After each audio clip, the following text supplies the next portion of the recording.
Are you ready to be empowered? Well, welcome to the Empower Freedom Podcast with your host, Marla Kopecki. Join me on a journey of self-discovery and empowerment for you and those who love and support disability. We are empowering you, empowering those who love you. Let's create a life that is full of freedom and joy and get started together. Transitions. We spent last month talking about transitions, right? We're going to talk about it again today with a little bit different look at it. I am your host, Marla Kopecki Penny with Ability Awakening by Power Freedom, where we have been talking about executive functionings. And how does that relate to transitions?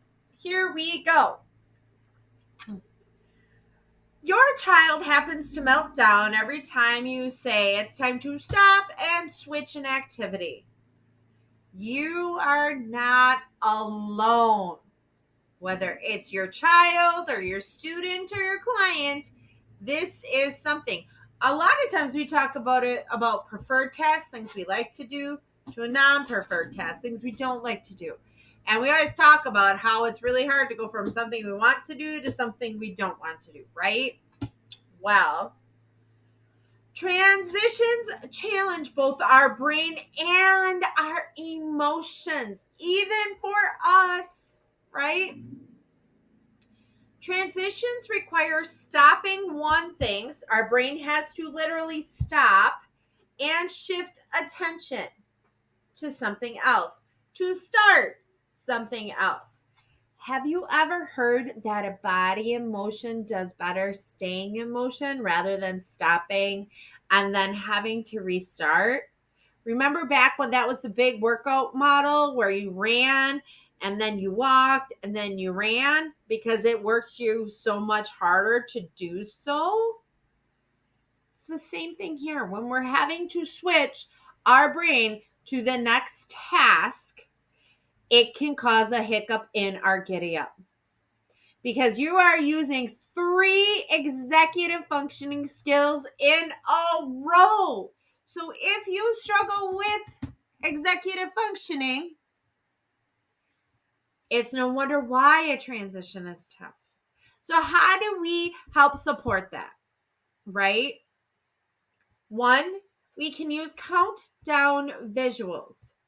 So you'll notice in my subscription at empower-freedom.org, I have a little countdown where you cut it apart so that they can see and process that it's coming to an end and there's not going to be an abrupt shift. I also use visual timers where you can see the timer changing or the sand falling out. It allows that. Those embedded choices. So remember when I talk about offering the choice. Okay, so we're all done with this.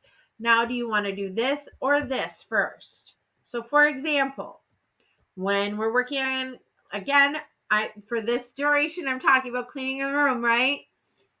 So great. We finished picking up all of our garbage. Do you want to put away your clothes first or your toys first? Where clothes or toys? Then it gives them a choice on what they get to do. So they feel more in control. Okay. Remember the power of choices. I've talked about that across a variety of different areas because there's so much power in teaching our kids to make choices all the time.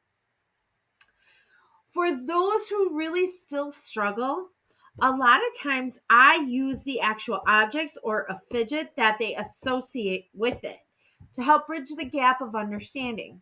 So for example, I worked with a kiddo where we were really at an object stage of understanding, which means I could not use a picture or even a picture of the object for that individual to understand what was being asked of them. I had to use the actual object. So say we needed to go to the bathroom. I would either give him his underwear, his Depend, something that meant we needed to go into the bathroom, wipes, to tell them what we're going to do next.